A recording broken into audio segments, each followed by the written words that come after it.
Hello guys and welcome back po sa Tarot Page Philippines. At sa video na to, gawin natin ang weekly horoscope para po sa may mga sun, moon at rising sign na Gemini. Kung bago kayo sa channel, please click the subscribe button, bell notification, and give this video a like. Kung hindi nyo po alam po ano yung sun, moon at rising sign nyo po, sa dulo po ng video may link po tayo para dito. At kasi importante rin po yun eh. And tandaan natin yung mga readings sa gagawin po, they are for guidance purposes, so use your free will wisely. At available na rin po pala ang ating extended readings kung saan mas malalim po yung mga messages ng cards. Para magkaroon po ng access, click nyo lang po yung join button sa baba. And you will also be, pag nag-live po tayo, magiging priority po kayo mabasahan in the future. At sa mga nais naman po mag-send ng donation, you can use the thanks button or the GCash Maya number at the bottom of the screen. Jiminy, kamusta ka ba? Okay. So I have here the King of Swords, tsaka si number 45, Sad Embrace. You know what, girl? Alam mo yung kalma ka lang ha, sa mga plans mo. Kalma ka lang doon sa mga tina-target mo kasi actually, nandyan eh. Ang kailangan lang talaga natin, or kailangan mo na lang talaga, is to literally wait. Kumaga, nakaset na yung mind mo na ito yung minamanifest mo, or ito yung tina-target mo mangyari, ito yung nasa timeline mo. So, wag kang ma-frustrate na parang antagal. You know what? Sometimes yung patience paghihintay natin, nagbubunga yan ng mga magandang bagay. Eh. May mga naituturo yan na makakatulong sa atin. And the cards are saying na be on a positive outlook doon sa target mo. Kasi pag hindi mo ginawa to, ang magiging kalaban mo dito yung sarili mo eh. You will be going against your own manifestation. Ikaw yung, kumbaga, lalabanan mo yung mga minamanifest mo. So, imbes na mas mabilis siyang magmamanifest, lalong magpoprolong. Parang yun, di ba? Palagay ka lang yung timba, buhos ka na ng buhos ng tubig. Kahit maliit yung tabo, sige lang. Kasi mapupuno siya eventually. Pero once you have doubt, para ka naglagay ng butas dyan. So, your effort, you will need to double it. So, okay lang yan. Use this time para habang naghihintay ka doon sa manifestation ng pinapanalangin mo, you can use this time to to improve other parts of your life. Maybe mag-ipon ng pera. Try mo. Diba? Now, yung crossing mo kasi right now is we have here's the Five of Swords and the Moonlight. Well, kalaban mo talaga ngayon, emotions mo dun eh. Andoon na minsan nawawalan ka na ng gana na parang, ay, Diyos ko, ang tagal naman mangyari nito. Yun nga yun eh. The more mong sinasabi yon, the more mong iniisip, the more mong dinadama. That's what you're calling. So, pinapaalala sa'yo ng cards mo, even the card of the Moonlight, na find a way or maghanap ka ng paraan para yung emotions mo is ma-direct mo into something positive. So, on a personal note, ang ginagawa ko kapag yung tipo wala akong gana, I feel so down, nakikipaglaro kay Mika, nilalambing ko siya, pinipet ko. Kasi yung unconditional love niya, nakahawa. So, ikaw, ganun din. If you have a pet or a family member, paboritong pamangkin, yung anak mo, or a friend na talaga ng pagkasama mo, na-turn around yung emotions mo. Dikit ka dun. Hayaan mo na i-absorb mo yung positive influence na binabato nila sa'yo. I-absorb mo yung magandang mga energies na ine-emit nila. Kasi, yung to summarize ang law of attraction or manifestation, anong naramdaman mo, apekto ng iniisip, na makaka-apekto sa iyong sinasabi at ginagawa na makaka-apekto sa mangyayari. Let's check, ano ba yung desire card mo? So, meron tayong Page of Swords and details. Huwag ka mag-alala sa mga tao dito, or sa inyo na parang nag-iisip kayo na you need to transfer to a different company o gusto nyo magsimula ng business or even a movement to a different place, in progress siya. Pinapaalala ng universe na hindi mo kailangang i-frustrate yung sarili mo. Huwag mong i-stress, in short, yung sarili mo na, ano ba, bakit ganito, bakit ganyan? You know what? That is something that you need to learn. As in, dito umikot yung reading mo eh. Paano mo kokontrolin yung iniisip mo. Ang dami mong napapansin na dapat hindi mo na nga pinapansin. Doon napuputi attention mo. So what happens is that nasisira tuloy yung concentration mo. Nasisira yung target mo sa life. Nawawala ka doon sa path na dapat yun na sinusundan mo. Kasi nga, nagpapadala ka doon sa mga nakikita, naririnig at nararamdaman. Well, siguro gusto ko ipaalala sa inyo, may sinabi si Apostle Paul doon sa speech sa Athens yata sa Book of Acts. And sabi niya doon, are we not all gods? Di ba na tayo lahat Diyos? Then sabi niya sa letter of sa Ephesians na we are the children of God. So that means we have the divine inheritance. May sabihin, creator din tayo. Andoon na, di ba, kung ba, medyo punta natin Genesis, di ba parang, and God saw, He created light, and God saw it was good. Doon nakita niya maganda, nag-create pa siya na nag-create. So look on the goodness. May goodness. Doon ka magtumingin. Yes, hindi talaga mawawala yung mga negative aspect sa life, pero hindi ibig sabihin nun, magpapadala tayo na doon. Hindi ibig sabihin na doon na tayo magdodwell. Siguro just a reminder na kung makikita yung mga tao, if you will notice yung mga tao na ang pinag-uusapan nila di puro problema, puro sakit, sila yung madaming problema at sakit. Pero yung mga tao na ang pinag-uusapan nila is yung pag-angat, to encourage, pagyaman, paano maging better, sila yung umaangat, sila yung nagkakaroon ng ganong opportunity mula sa universe. So, this is a wake-up call para sa'yo ng universe na, uy, Gemini, you are the house of communication. Diba, meron passage sa Bible, kung tama ako, sabi doon, the tongue has the power over life and death. Speak. I-declare mo kung ano yung gusto mong mangyari sa life mo. Ibato mo sa universe yung energy na yon para yun yung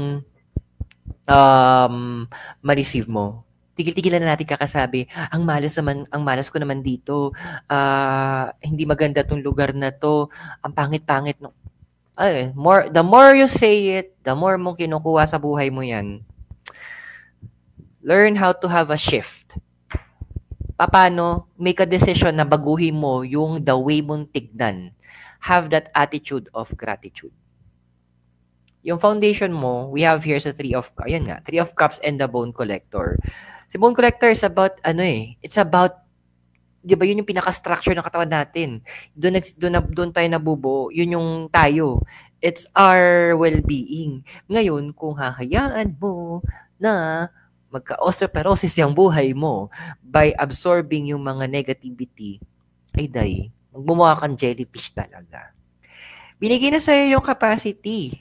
Three of Cups, the communication and the heart.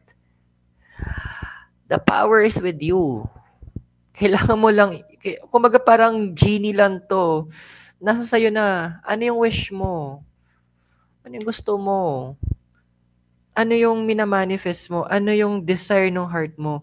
Yun yung i-manifest mo. Doon ka mag-focus, doon ka tumingin. Doon ka magtuon ng pansin mo. Doon mo ilagay yung sarili mo. Well, hindi naman kita masisisi kasi in the past, we have here is the Knight of Cups tsaka Goblin. Ang dami sa inyo kasi with a lot of heartache sa pinagdaanan, yung iba, especially with your partners, nakaraan nyo na betrayal, tapos yung iba nila, masakit nun parang, ang isa sa pinakamasakit na gagawin kapag nagloko, yung ipapalit sa'yo, mas pangit. Yung pangit yung ipapalit sa'yo. Bakit nga ba, Gemini? ang ganda naman, ang ganda at gwapo mo naman, pero yung nangabit yung past partner mo, pag tinignan mo, anong meron? Parang nabarang ka ba? Bakit ganyan yung pinili mo? Yes, mapanlait tayo sa video na to. Kasi deserve naman nila. So, hindi kita masisisi na nagkaroon ka ng ganong negative concept sa life. Pero, remember, decision mo yan. Hindi dahil yan yung nakaraan mo, yan dyan ka na ipapako. Yung may kasabihan nga, hindi mo kasalanan kapag pinanganak kang mahirap. Pero pag namatay kang mahirap, kasalanan mo na yon. Because you have a lifetime para baguhin yon. Same thing with you, hindi dahil ganun yung naging past mo, ganun na yung magiging present at future mo. Your past does not define your present nor your future. But your past, pwede magbigay ito ng lesson para maayos mo yung present para magkaroon ka magandang future. Ano ba mangyayari sa'yo in the future yung ikaw, Ace of Swords and Field of Dreams? Good job. Ang dami sa inyo talagang sabihin na natin, magkakaroon ng shift of mindset. Magkakaroon kayo ng ibang pananaw sa buhay. Meron kasi kayong mga yung iba sa inyo, nagkaroon kayo ng connection with certain people. Sabihin na lang natin na ang ganda ng disposition nila sa buhay. Ang ganda ng plan, ng direction nila. Ang ganda ng target nila sa life. Dikitan mo. Huwag kang lalayo sa mga yan kasi yan yung mga tao na sabihin natin talagang hahatakin ka paangat. Will help you to realize yung mga capacity na meron ka. Yung goodness na meron ka, yung power na meron ka. Sila yung tutulong sa'yo. Dumikit ka dyan. Continue your communication with them. Sila yung mga tao na kapag yung kahit down ka, once na nakakonect ka sa kanila or you talk to them, iba yung magiging impact nila sa'yo. Andoon na ramdam mo na parang may hinahalo sa loob mo. Parang may ini-steer na para ma-challenge ka. Uy, sila ganun yung disposition nila, sila ganyan yung iniisip. Naka-inspire. Be with people who will inspire you. Be with people kasi ang daming may mga pinadala na, may mga ipapadala pa. I-take advantage mo to para sa iyo to. It's time that you be the person that you are called to be by the universe. Now, Gemini, kung nakaka-resonate ka, nakaka-relate ka sa mga readings natin at gusto mo malaman yung ating extended readings kung saan mas malalim ito, pwede kang mag-click ng join button sa baba para magkaroon ng access sa mga exclusive videos. And future readings, you will be a priority na mga basahan natin. So, continue natin yung reading mo. Yun, join button sa baba. Your physical environment is a 3 of Wands and intention. Girl, I love your cards. Ang ganda kasi when you say intention, ito yung basis ng law of attraction. Andito yung heart mo, ito yung target mo, ito yung gusto mo. Tinatanong ka na ng universe. Para ka merong wishing, magic lamp na may genie, tapos tatanungin ka, what's your wish? Because your wish is my command. Dito na kailangan, ito na yung moment na yon. Hindi sa lahat ng pagkakataon is binibigyan tayo ng universe ng opportunity para tanungin, ano bang gusto natin? More than it's just like a prayer. Tinatanong ka ngayon, ano sa prayer mo yung gusto mong masagot? And enough na rin pala, Gemini, yung mga linyahan na yung more blessings po. Dude, ang pagbubuntis, blessing din. The cards are saying with the intention, ano yung detalyado mo, yung tiyak na gusto.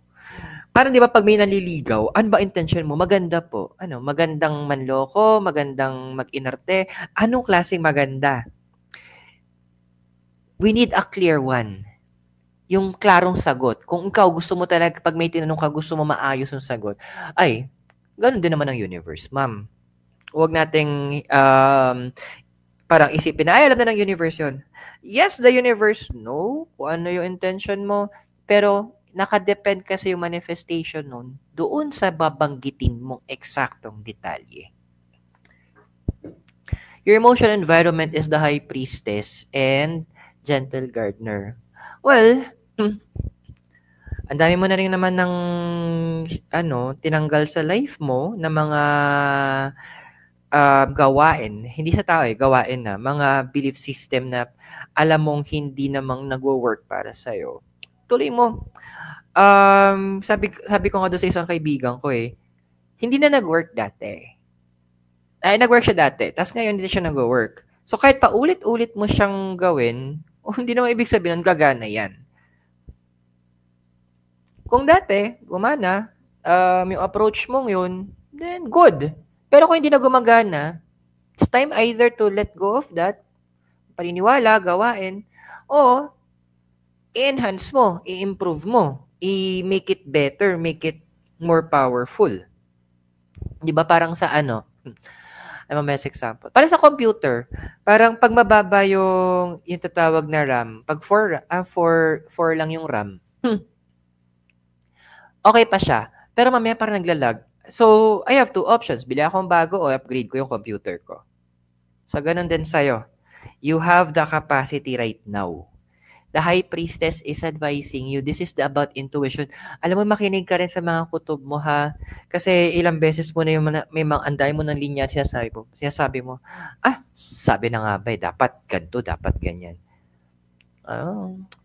Ganyan yung mga takataga na ayaw kong sinasabi. Kasi ibig sabihin nun, at some point, hindi ako nakinig sa sinasabi ng universe. Hindi ako nakinig sa wisdom na binigay sa akin. Hindi ko naman sinasabi na kapag may naramdaman ka, sundin mo agad. Gamitin mo yon as a lead na parang, yung mga kutob na, bakit parang hindi ko siya gusto? Parang may mali. Then, dun ka mag-investigate. If you're proven wrong, then okay lang. At least hindi ka gumawa ng action na makakasira. But if you're proven right, which is, pakiramdam ko dito, madaming beses ka magiging tama, it means sharp yung intuition mo at na-prevent mo may mga hindi magandang mangyari sa end mo. Now, let's check yung hopes and fears sa 9 of Pentacles tsaka commitment. Okay. So, a lot of you guys is hoping na para magkaroon kayo ng new sets, reset sa buhay. Parang mabigyan kayo ng bagong chance to magkaroon ng bagong opportunity, makahinga, makalamierda. Yung iba nga sa inyo, yung gusto. You know what? Hino-hope mo siya So, why not give it, bigay mo sa sarili mo to. Bakit hindi mo pagbigyan yung sarili mo na dumaan at magtampisaw doon sa mga bagay na gusto mo. The cards are saying with the 9 of Pentacles. Medyo bawas-bawasan mo yung pero bawas-bawasan mo yung help na ine-extend mo kung kani-kanino. Hindi dahil kailangan ng help to the rescue tayo palagi. Kasi andun na magandang tumutulong kasi may tinatawag tayong good karma. Pero pangit naman kasi na ikaw nang ginagawa minsan scapegoat ng mga tao.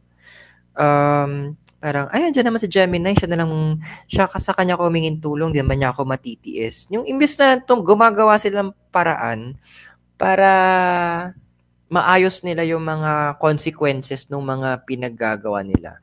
Yes, yung mga nanghihingi ng tulong na iba, hindi nga iba, karamihan dyan, silang may kasalanan bakit napunta sila sa ganyang sitwasyon. Kaya, sabihin mo na lang sa kanila kapag humingi ng tulong na ayaw mong makialam sa pagsubok na binigay ng Diyos sa kanila. Dahil ayaw mong makialam sa karunungan ng may kapal. Diba? It's just pinahabang no lang na sagot natin. Tingnan natin yung future. Ito ako sa baraha mo. We have the 7 of Pentacles and the Wishing Well. You know what? Ito, take this as a warning, ha? Hindi kasi although future ito nakikita natin, ang future naman is nababago natin depende sa mga action at decision natin. So, pinapakita na ng cards na to na be careful what you wish for.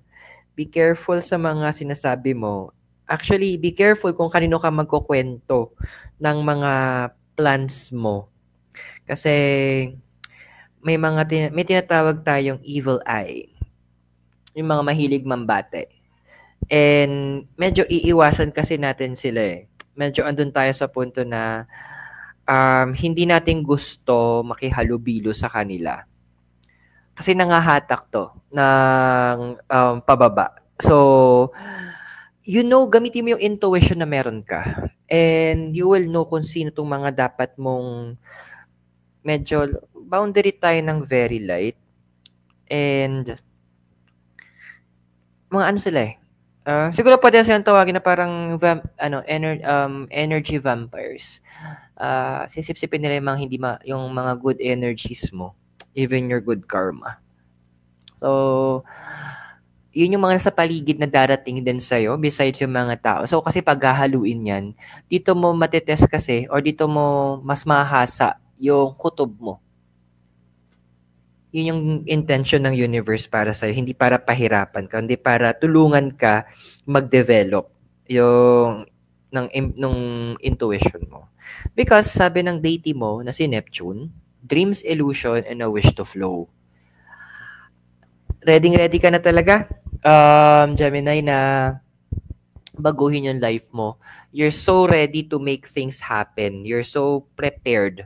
Na si Neptune kasi is about water, it's about emotion. So, andoon na talagang in the process of flowing na.